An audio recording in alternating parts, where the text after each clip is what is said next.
Meus irmãos, graça e a paz de nosso Senhor Jesus Cristo. Eu convido a igreja para abrir sua Bíblia em 1 de João, capítulo 5, capítulo 2, melhor dizendo, 1 de João, capítulo 2, versículo número 15 ao 17. Bendito seja Deus. 1 de João,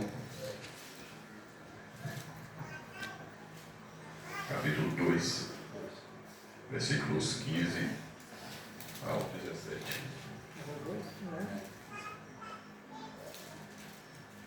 Enquanto os irmãos estão procurando, manifestar minha alegria de estar aqui mais uma vez. Amém. Observei que meu primo Otavinho está ali presente. Bom lhe ver. Fico muito feliz de lhe ver aqui. Glória a Deus. Por falar em primo, meu primo e Alisson também. Graças a Deus aqui tem um bocado de parente, viu? Diz que não são primos, são irmãos em Cristo. E aí tá tudo certo. Graças a Deus. 1 de João, capítulo 2, versículo 15. Quem encontrou diz amém. Amém. Não ameis o mundo, nem o que no mundo há. Se alguém ama o mundo, o amor do Pai não está nele. Porque tudo o que há no mundo, a concupiscência da carne, a concupiscência dos olhos e a soberba da vida, não é do Pai, mas do mundo. Amém. Pai, nós oramos a Ti nessa noite, mais uma vez agradecidos por esse momento. Agora que estamos diante da Sua palavra, da qual fizemos leitura e reverência nessa noite, pedimos que o Senhor, por Sua misericórdia e graça, abra-nos a porta da palavra a fim de que tenhamos o que transmitir à Sua igreja, ao Seu povo. Alimenta-nos e nos ajuda a sairmos daqui fortalecidos e alegres, em nome de Jesus. Amém. Bendito seja Deus. Queridos irmãos, nós acabamos de ler nessa noite o livro, a Epístola do Apóstolo João.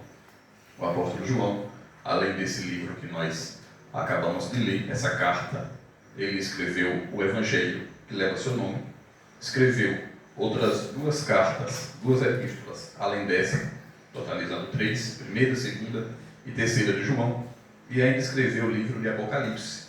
João era o irmão do apóstolo Tiago, filho de Zebedeu, esse era o nome do seu pai, e quando foi convertido, foi atraído a Cristo, estava trabalhando, e o Senhor Jesus o chamou, e ele ouviu a voz de Cristo e o seguiu. João era um homem de temperamento explosivo. É irônico porque a gente mais tarde sabe da fama que ele adquiriu de ser chamado de o apóstolo do amor, mas João, antes de ser convertido a Cristo, ele era um homem explosivo. Não só ele, como seu irmão Tiago. Jesus Cristo chegou a apelidar eles. Jesus Cristo chegou a apelidar eles de irmãos Boanerges, que significa filhos do trovão, ou homens explosivos. Glória a Deus. Era o tipo de homem que, andando com Jesus, ainda sem que tivesse passado por uma conversão verdadeira, completa, Jesus esteve numa cidade e o povo daquela cidade se recusou a receber Jesus. Da entrada da cidade mesmo, mandaram ele voltar. E aí João encostou no pé do ouvido de Jesus, junto com Tiago, e disse: por que é que o Senhor não faz como o profeta Elias, e ora, e manda fogo do céu e mata todo mundo? Era assim que era João, antes do Senhor Jesus converter. Antes do Evangelho do Senhor Jesus e o Espírito Santo de Deus vir entrar no seu coração e fazer dele agora um novo homem.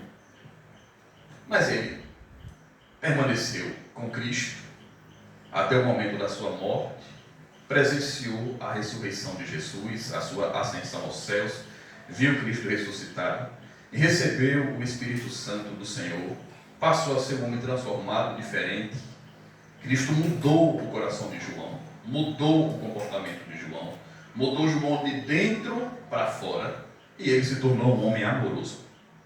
O livro que nós acabamos de ler nessa noite, pelo menos na tradução que eu tenho em mãos aqui, um livro pequeno como esse, de 3, 4, 5 capítulos, a palavra amor, seja ela como substantivo amor ou como verbo amar, aparece 50 vezes nesse livro, pelo menos na nossa tradução aqui em português. 50 vezes aparece a palavra amor, ou amado, ou amar, no livro de apenas 5 capítulos. É uma média de 10 palavras amor por cada capítulo. Agora observe, João ganhou a fama de ser chamado de discípulo do amor. E ele é o homem na Bíblia que realmente mais escreveu sobre o amor de Deus. Foi ele quem teve a felicidade de deixar para nós escrito o versículo áureo da Bíblia. Aquilo que, se você disser, como é que eu posso resumir essa Bíblia? 66 livros, milhares de páginas, como é que eu posso falar de forma curta se eu tiver pouco tempo e tiver apenas um versículo para eu falar para alguém que nunca ouviu falar da Bíblia? O que é que eu posso dizer? Você pode citar João 3,16. Porque Deus amou o mundo de tal maneira que deu seu Filho unigênito, para que todo aquele que nele crê não pereça, mas tenha a vida eterna. Glória a Deus. A descrição do amor de Deus. Então, se você pega o Evangelho de João e você vê as histórias e os relatos, e principalmente as falas de Jesus Cristo, você vai ver que João escreveu muito texto onde era Jesus Cristo falando sobre o seu amor por nós. Mais do que Mateus, mais do que Marcos, mais do que Lucas. É um livro recheado de referências a falas do Senhor Jesus Cristo, onde ele falava do amor de Deus. Amém? E aí João agora escreve esse livro, e ele vai falando do amor do começo ao fim. E quando ele decide falar sobre santificação, ele era tão apegado à palavra amor, ele era tão apegado a falar sobre o amor de Deus, que mesmo ao falar do assunto da santificação, do assunto da transformação, ele decide falar sobre santidade, empregando a palavra amor. Ele poderia aqui pegar esse texto e trazer, por exemplo, um texto com uma linguagem mais normativa e dizer: não faça isso, não faça aquilo. Uma linguagem mais imperativa: não é para ser assim. Como os 10 mandamentos, onde você pega uma linguagem e diz: não pode, não faça. Está entendendo? Não matarás, não roubarás, não adulterarás. Só dizendo o que não fazer. Ou que pelo menos um texto onde dissesse o que fazer, mas não. João, ao tratar sobre santidade, ainda assim ele pincela a santidade com ensinamentos a respeito do amor de Deus. Então ele queria falar o que acontece quando alguém é transformado. Glória a Deus. Ele queria falar o que é que se espera de uma pessoa que nasceu de novo, de alguém que teve a sua vida tocada pelo Evangelho do Senhor Jesus e passou a ser um novo homem, passou a ser uma nova mulher. O que é que acontece com alguém realmente convertido, transformado? Como a santificação vai se manifestar de forma prática na vida de alguém que é salvo? Então, mesmo tratando sobre esse tema, João resolve tratar sobre isso usando a palavra amor. Então, no texto onde nós lemos, que ele está fazendo aqui uma descrição do que acontece quando existe o amor de Deus no coração da pessoa, ainda que ele tenha usado essa linguagem: não ameis o mundo. No final ele explica o que é que acontece no coração de quem tem o amor de Deus. Porque ele diz assim, não é para amar o mundo, mas ele fala por quê? Porque vocês têm o amor de Deus. Mas vamos para o texto, capítulo 2, versículo 15. Não ameis o mundo, nem o que no mundo há. Ele usou aqui aquela linguagem imperativa. Não é para fazer. Mas ele não parou nisso, como nos 10 mandamentos. Ele estende e diz assim: se alguém ama o mundo, o amor do Pai não está nele. Glória a Deus. Ele está dizendo o seguinte: não é para fazer determinada coisa. Ok. Mas eu vou falar porque é que não se espera que isso aconteça com um cristão. Um cristão tem o amor do Pai. Se ele tem o amor do Pai, então ele não vai amar o mundo. Se ele está amando o mundo, é porque não tem o amor do Pai no coração dele. Nem precisa sequer da ordem. Com a explicação que está aqui, nem sequer precisa ninguém mandar outro dizer assim: meu irmão, não é para você amar e gostar dessas coisas não, não. Aquele que já tem o amor de Deus no coração dele, por si só, o amor de Deus vai fazer com que ele não ame aquilo que é contrário às coisas de Deus. Mas, irmãos, quando você pega a sua Bíblia e você vê João falando não ameis o mundo, você pergunta: irmão, como assim não amar o mundo? Como é que pode aqui a Bíblia estar dizendo para não amar o mundo, sendo que o irmão falou minutos atrás que foi o próprio Jesus Cristo que disse que Deus amou o mundo, e amou muito, amou de tal maneira. Como é que Deus ama o mundo e agora vem dizer que nós não podemos amar o mundo porque senão o amor de Deus não está em nós? Como se explica isso? Toda vez que você vê a palavra mundo na Bíblia, a palavra mundo pode ser utilizada, a mesma palavra, pelo menos em 3 significados. Até mesmo na sua vida cotidiana, você usa palavras para se referir a coisas diferentes. Se você sai de casa e diz que vai comprar uma rede, pode ser uma rede de dormir e pode ser uma rede de pescar.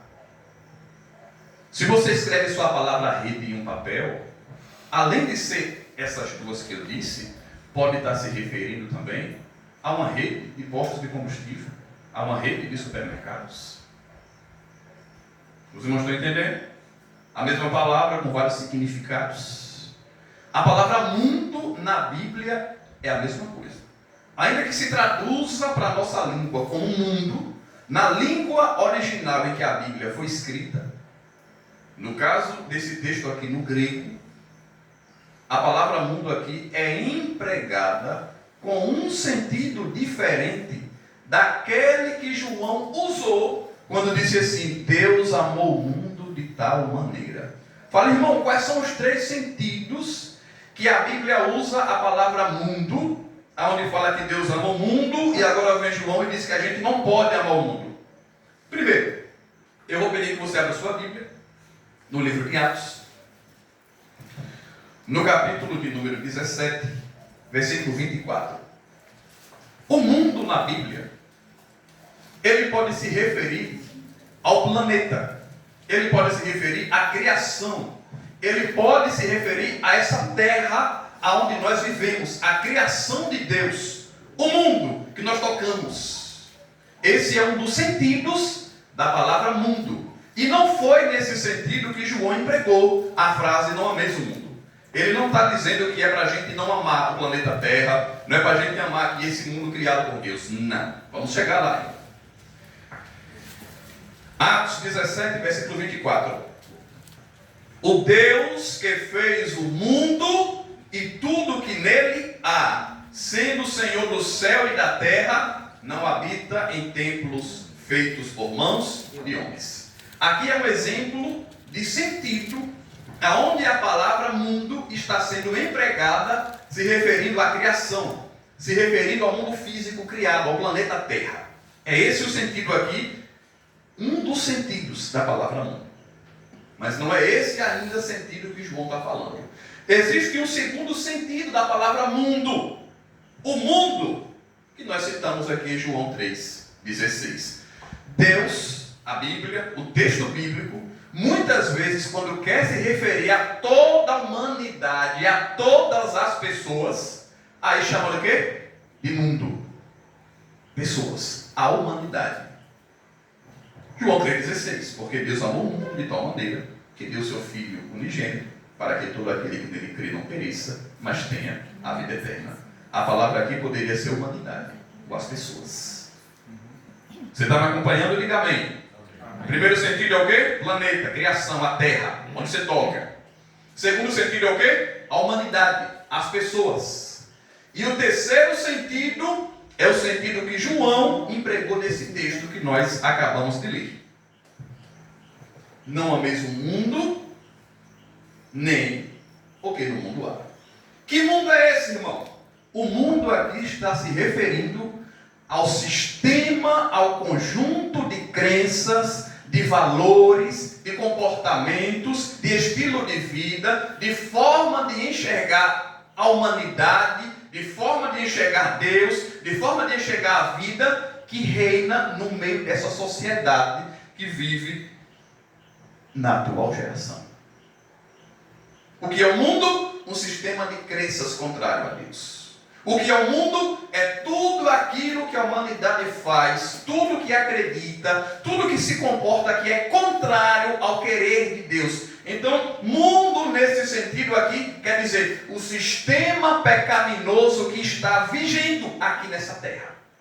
O sistema pecaminoso que reina aqui nessa terra. A forma de viver contrária à vontade de Deus. A forma de viver que é uma rebelião ao que Deus determinou. É esse o sentido da palavra mundo que João disse, não ameis o mundo. Ele está dizendo, não é para amar a forma como as pessoas se comportam, como vivem, como acreditam. Não é para você amar a forma como as pessoas têm se comportado diante de Deus. Não é para você amar o sistema, o conjunto de crenças, de comportamentos que as pessoas têm, que são contrárias à vontade de Deus. Se você entendeu, diga amém. Amém. É esse o sentido da palavra mundo nesse texto aqui. Está falando do sistema de crenças e valores que reina nessa terra, que está na sociedade, que leva os homens a desobedecerem a Deus. Todo tipo de práticas, todo tipo de ações, de comportamentos, tudo aquilo que é pecaminoso e que as pessoas cometem e que fazem isso deliberadamente, querem fazer contra a vontade do Senhor, isso aí é chamado de um mundo. Agora chega João e diz assim, não ameis o mundo, nem o que no mundo há. Por quê?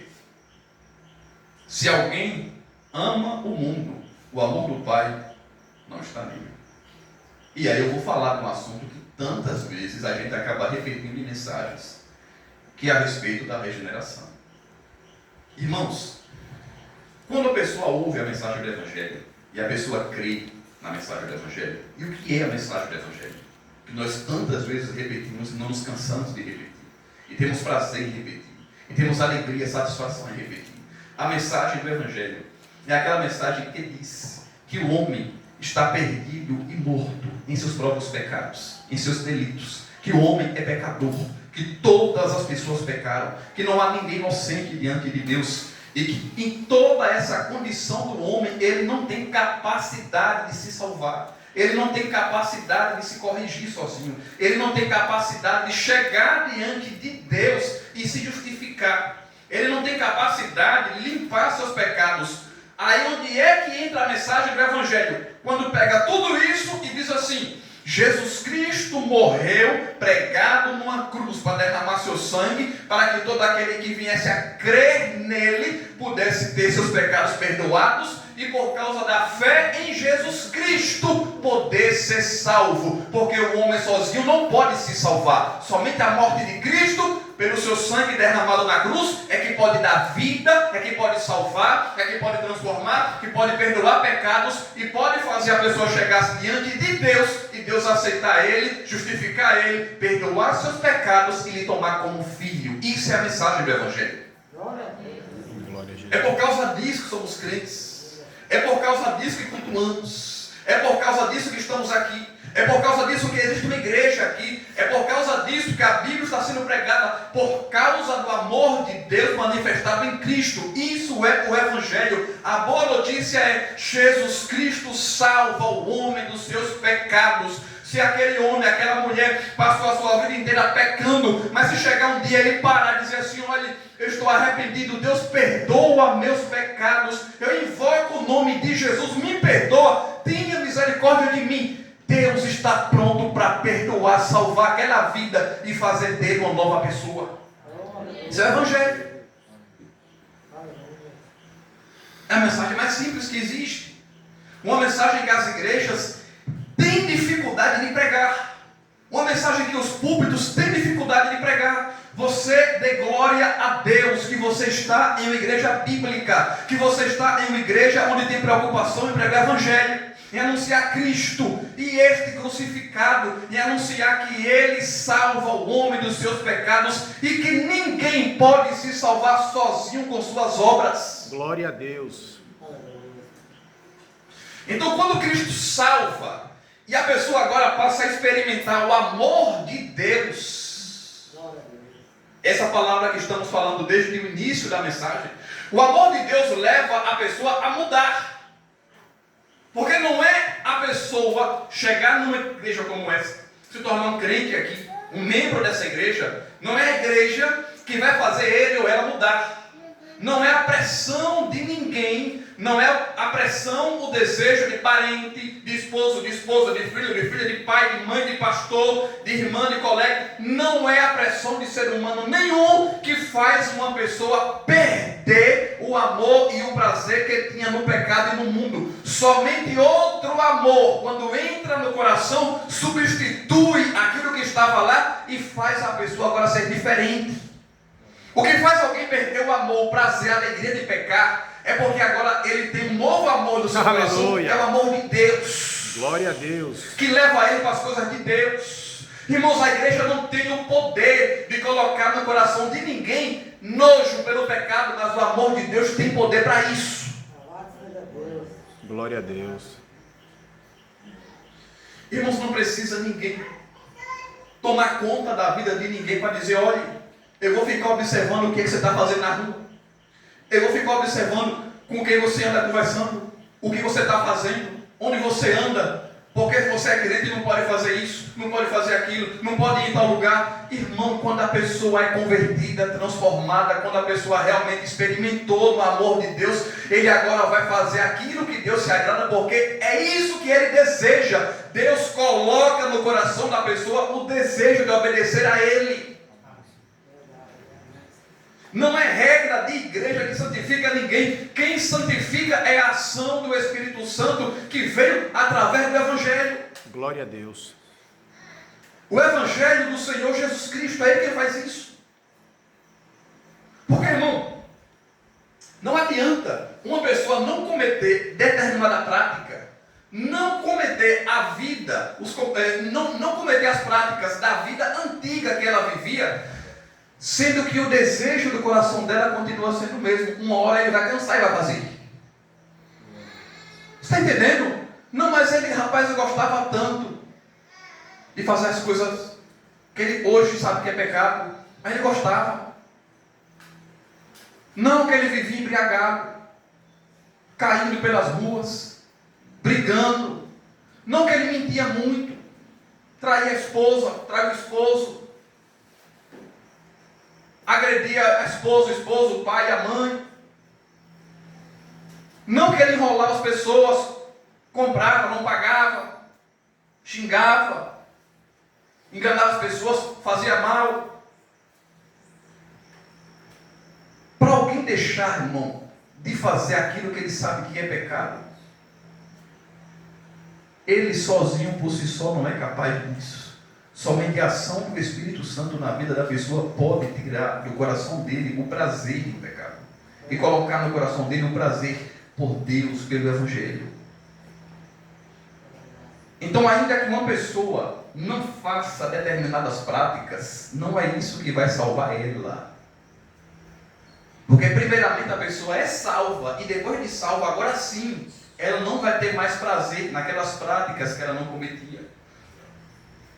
Tem milhares de pessoas, irmãos, que pensam que ser crente é você barganhar com Deus e fazer uma conta assim, ó, eu não vou mais fazer tal coisa, vou deixar de fazer tal coisa e agora Deus vai me salvar. Não é assim que funciona. Deus te salvou porque você creu no Evangelho, na morte de Jesus Cristo, e Ele perdoou seus pecados, lhe deu um novo coração, lhe deu uma nova natureza, colocou uma nova vontade em você, novos desejos em você, e por causa disso que Deus fez por você, e que agora você ganhou um coração novo, com esse coração novo, aí você para de pecar. Glória a Deus. Aí você agora abandona o pecado. Aí você agora perde o prazer no pecado. Aí você agora não é mais escravo do pecado. Aí você agora não sente mais alegria naquilo que antes fazia. Não, meu prazer era chegar, farrear e pegar todas. Não, meu prazer era trair o esposo, a esposa. Alguém pode falar? Aí quando o Evangelho entra na vida, essa alegria, esse prazer não existe mais. Se ele só imaginar isso, vai sentir tristeza. Quando olha para a vida passada dele, sente vergonha, sente angústia, fala, rapaz, como é que eu fazia aquilo? Não é porque ninguém está proibindo ele, não é porque ninguém está proibindo ela, é porque agora a vontade do coração dela foi mudada, porque tem o amor de Deus no coração. Glória a Deus. Não, a pessoa ainda gosta das coisas que fazia antes. Aí João aqui é claro, o amor do Pai não está nele. Irmãos, é impossível a gente continuar amando esse mundo depois de ter experimentado o amor de Deus. Aleluia, glória a Deus. Glória a Deus. O amor de Deus é a coisa mais bela que o ser humano pode desfrutar nessa vida. Você não vai querer amar nada mais do que isso. E eu não estou dizendo que você não vai pecar. Infelizmente ainda peca. Ainda que transformado, ainda que nova criatura, ainda que uma nova pessoa, ainda que sendo alguém que foi transformado pelo Evangelho do Senhor Jesus, ainda assim estamos nesse corpo e sujeitos a quedas, a falhas, e temos que estar vigilantes para não pecar, porque o pecado ainda está perto. A nossa natureza ainda está aqui brincando todo dia. Irmãos, a Bíblia utiliza o termo guerra para se referir à nossa antiga natureza, brigando com a nova natureza que Deus nos deu. Ela está viva ainda aqui. Ela está domada, ela está controlada, ela está crucificada, mas ela não morreu ainda. Ela continua brigando. Volta e meia a gente sente o velho homem gritando no nosso ouvido. A diferença é que você agora não tem prazer nisso. Aleluia. Você não gosta disso. Glória a Deus. Quando a sua velha natureza chama para fazer coisa errada, você se sente mal. E se vier a acontecer de cair, você vai se sentir mal ainda mais. Porque isso não combina com a nova natureza que você tem. Jesus disse que você não pode colocar vinho novo em odres velhos. Não tinha como guardar um vinho dentro de recipiente velho, porque ele ia romper, evaporar, como diz a nossa linguagem. Então o pecado não combina com a nossa natureza mais. Glória a Deus. Então quando ele vem e nos pega e nos derruba, imediatamente o Espírito Santo liga um alerta e nós fala, opa, tem coisa errada aqui. E você não vai ter um minuto de sossego enquanto não restaurar a sua comunhão com Deus. Glória a Jesus. Corrigir o que foi feito, Aleluia. pedir perdão a Deus, misericórdia, reparar o erro quando for o caso de reparar, a quem quer que seja. O pecado, irmãos, ele chega na nossa vida, causa prejuízo, e quando a gente se dá conta disso, pede perdão a Deus, e o que tiver no nosso alcance para reparar, tem que reparar. Amém? Isso é completamente diferente de viver no pecado. Isso é completamente diferente de ter alegria no pecado. A Bíblia fala que quando a pessoa vive no pecado, fazendo a sua vontade da carne e desse mundo, a pessoa vive com a consciência cauterizada.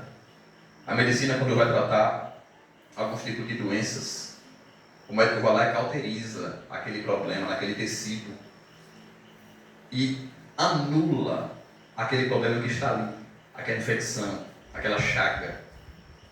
A pessoa que está pecando sem Deus no seu coração, que não experimentou o amor de Deus, que não tem o amor de Deus dentro de si, ela não sente nada, não percebe nada, não liga para nada. Quando o amor de Deus entra no coração da pessoa, irmão, é muito diferente. Primeiro que você já vive uma vida de santificação para evitar pecar. Já é natural seu isso aí. Aí quando você cai, se sente mal, pede perdão a Deus por isso. Amém? Então quando João diz assim, se alguém ama o mundo, se alguém tem prazer nas coisas desse mundo, ou seja, se as pessoas têm prazer e alegria nas presepadas desse mundo, na sujeira desse mundo, irmão, não tem como uma pessoa dessa dizer que é crente. O amor do Pai não está nele, não está nela. Não tem como eu gostar de tudo que está nesse mundo sujo e ao mesmo tempo dizer que eu gosto de Deus. É isso que João diz. Não tem como ter prazer nisso não, irmão.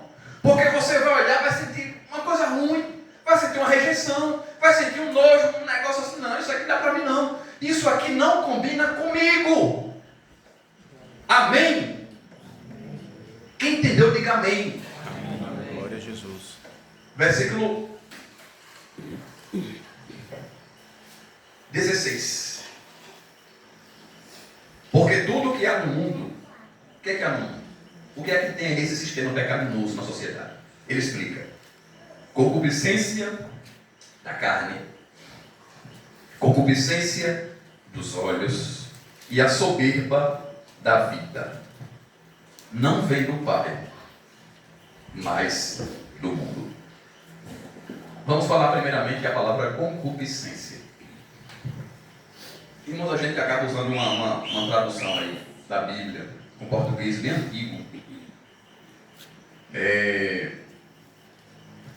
E eu até sugiro para os irmãos que tem a sua Bíblia no celular, quando você for ler a Bíblia, e você pegar linguagens difíceis, com palavras desconhecidas que você não vê ninguém utilizar no dia a dia, palavras que não são conhecidas do seu vocabulário, você nem sabe o que é isso aí, você pode no seu aplicativo da Bíblia, você baixar outras versões e traduções da Bíblia, que tem uma linguagem mais fácil de entender.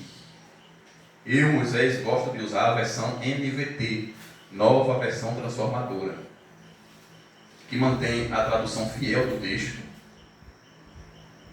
Foi traduzida por homens de Deus sérios, mas para um português que a gente entende nos dias de hoje.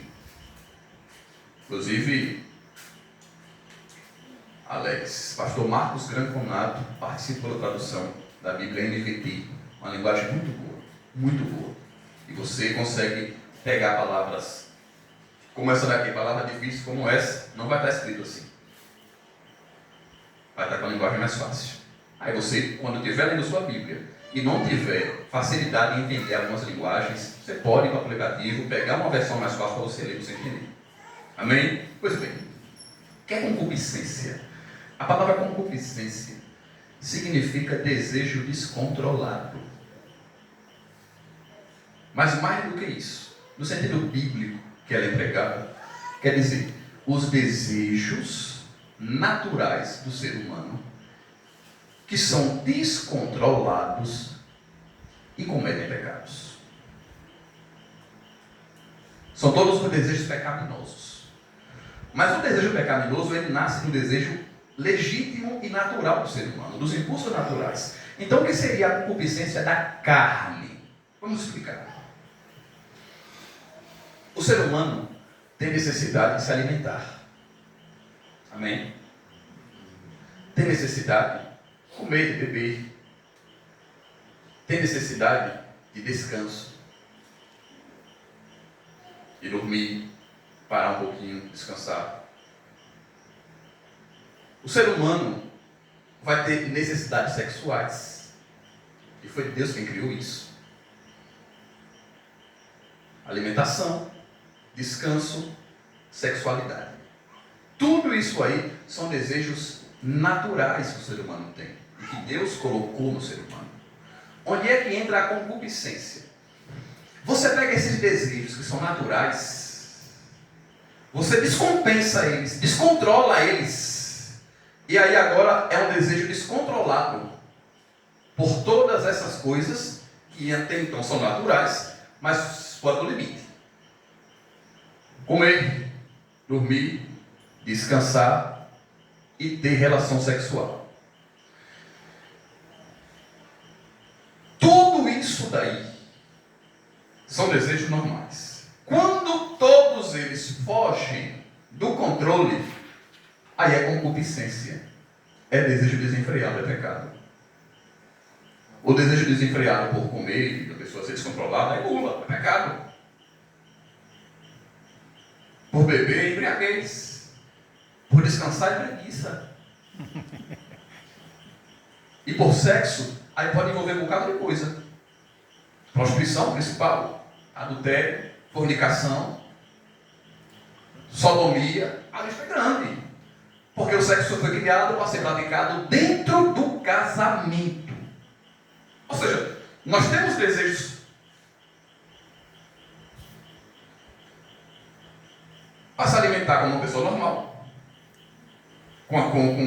comer como gente, né? Comportado, descansar como uma pessoa normal e cumprir as obrigações, as responsabilidades e praticar a sexualidade dentro do casamento. Então Deus criou e colocou em nós os desejos e colocou a forma da gente satisfazer esses desejos que glorifique a Ele.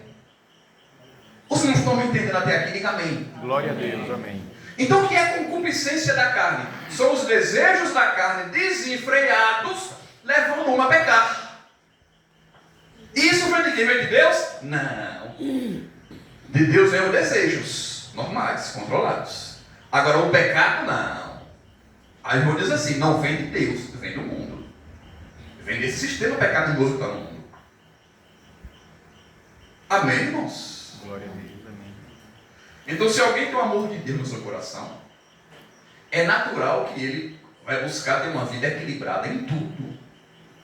Os seus desejos que existem, que são normais, ele vai buscar submeter os seus desejos ao controle do Espírito Santo.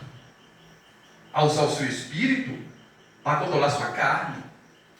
A usar a palavra de Deus para ser a guia, para ser a referência de como ele deve satisfazer os seus desejos sem pecar contra Deus. Se ele faz de forma diferente, então ele está pecando contra o Senhor, e aí o Calibro chama de concupiscência da carne. Amém? Amém.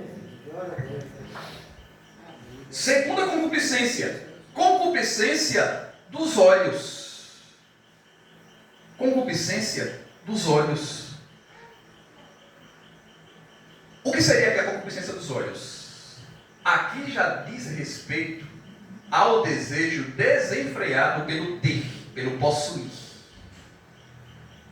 É a pessoa viver insatisfeita e infeliz com aquilo que tem, com aquilo que possui. Vive infeliz com isso. Seja lá o que for, qualquer tipo de bem, de conquista que ele acha que é importante. E sempre está desejando, fora do limite, fora do controle. Lembre sempre disso aqui que eu falo, na palavra descontrolada. Porque você buscar melhoras na sua vida não é pecado. Mas se você peca para buscar melhoras na sua vida, aí já disse tudo, pecou, né? Está entendendo? Glória a Deus. É a soberba dos olhos. Ó, viu, deseja. É os olhos nunca estarem satisfeitos. Porque às vezes há quem confunda aqui a soberba dos olhos, por exemplo, com a cobiça sexual. Não. A cobiça sexual se enquadra na concupiscência da carne, que fala dos desejos do corpo. Aqui, a concupiscência dos olhos é com o que vem de fora, aquilo que a pessoa sempre está desejando a mais. É viver insatisfeito. É insaciável a sua fome, a sua vontade de possuir, e nunca é saciada. Sempre quer mais, e a alegria dele está sempre naquilo que ele não tem, naquilo que ele não conquistou, naquilo que ele não possuiu, naquilo que não está com ele ainda. Concupiscência dos olhos. É viver, é ter um desejo insaciável pelo que não tem. Amém? Glória a Você Deus. percebe que tem que haver equilíbrio.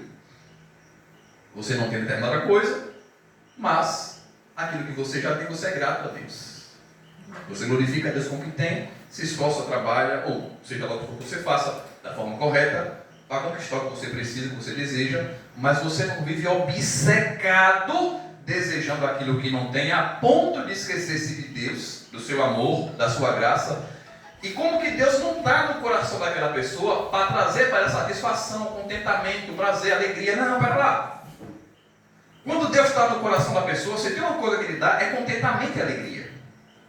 Mesmo que a pessoa tenha planos e desejos, lá no seu íntimo, ele é feliz com Deus.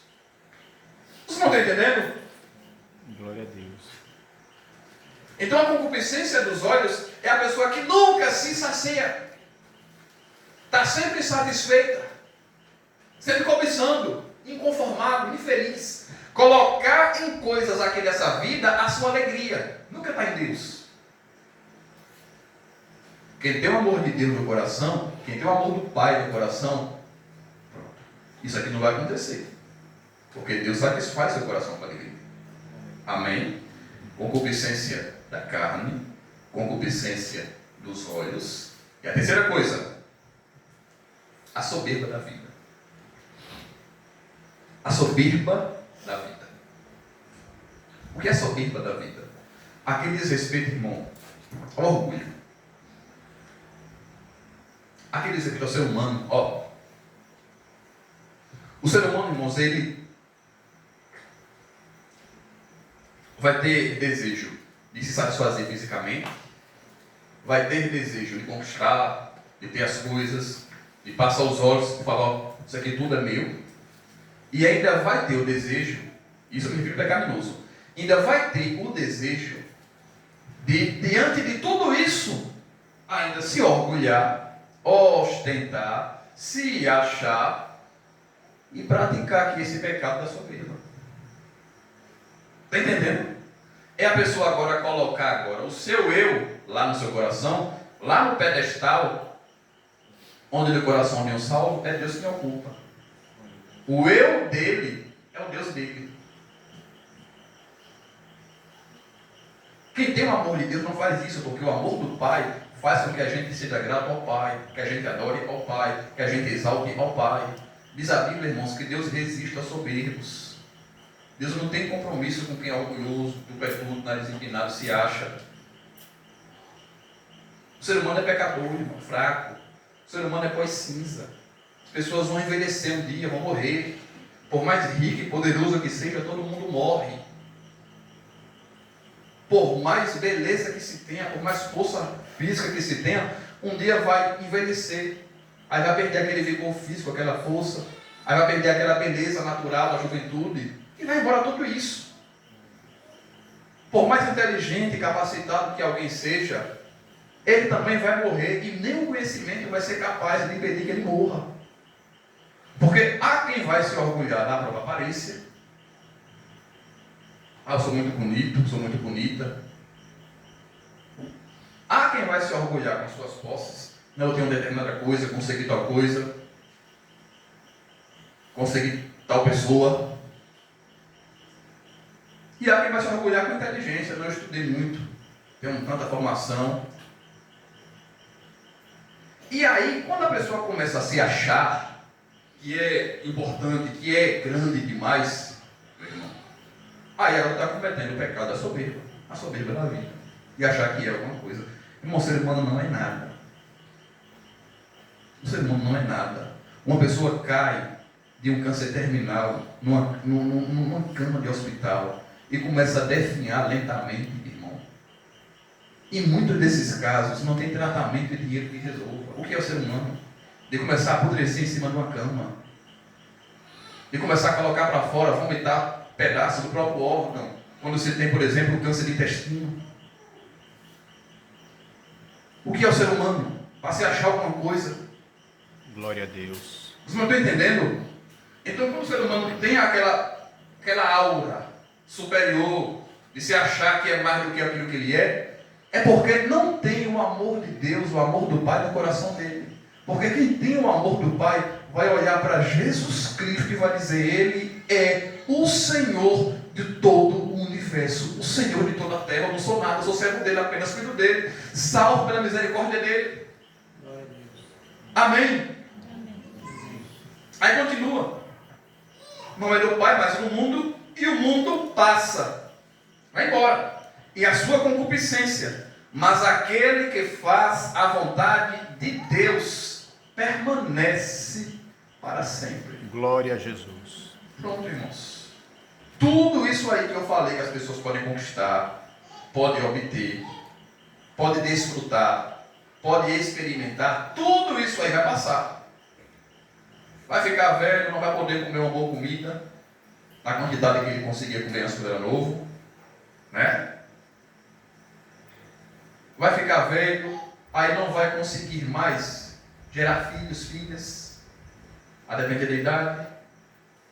Vai ficar velho, não vai ter prazer mais em sair para desfrutar de tanta festa, tanta alegria, fica mais cansado. Vai ficar velho, o cérebro começa a falhar, até a inteligência diminui, começa a esquecer mais das coisas, vai dando aquela cansadinha na mente, não pensa tão rápido mais. Tudo isso aí passa.